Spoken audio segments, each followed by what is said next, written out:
ராகுவினால் தோஷம் விலக பரிகாரம்.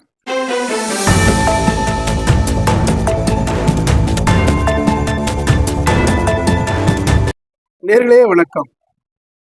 ராகு தோஷ பரிகாரம் என்ற தலைப்பின் அடிப்படையிலே நாம் இப்போது தெரிந்து கொள்ளலாம். அதாவது, ஒருவருக்கு ராகுவினால் ஏற்படும் தோஷத்தினால் அதை நிவர்த்தி செய்ய என்ன பரிகாரம் என்பதை பற்றி நாம் இங்கே தெரிந்து கொள்ளலாம். அதாவது, இந்த ராகு என்பது ஒரு சாயா நிழல் கிரகமாகும். ஜாதகத்தில் சில இடங்களில் இருக்கும்போது நன்மையையும், சில இடங்களில் நிற்கும்போது தீமையையும் ஏற்படுத்தும். பொதுவாக இந்த 7ஆம் இடம், 8ஆம் இடம் காணப்பட்டால் இது தோஷங்களே ஏற்படுத்தும்.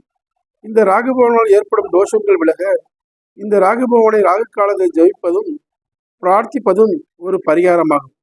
வனதுர்க்கை நாம் ஜபிக்கலாம், அல்லது இந்த சுலோகமான ஓம் லீம் லோம் காளி கபாலி சுவாகா என்ற ஸ்லோகத்தை தினமும் 10 தடவை நாம் ஜபிக்கலாம். அல்லது எலுமிச்சம் பல தோளில் நல்லெண்ணெயை ஊற்றி திரியிட்டு விளக்கேற்றி ஜபிக்க வேண்டும். அல்லது அம்மன் கோவிலில் இருக்கும் பாம்பு புற்றுக்கு பரிகாரம் செய்யலாம். அல்லது விவாகரத்து ஆன ஆண் அல்லது பெண்களுக்கும் விதவைகளுக்கும் நிதியுதவி அளிக்கலாம். அல்லது திருப்பதிக்கு அருகே உள்ள காளகஸ்தி கோவிலுக்கு சென்று பரிகாரம் செய்யலாம். அல்லது விவாகரத்து ஆனவர் விதவைகள் கணவன் மனைவி இல்லாதவர்களை மறுமணம் செய்து கொள்வதாலும் ராகுவின் தோஷம் விலகும் என்று சொல்லப்படுகிறது.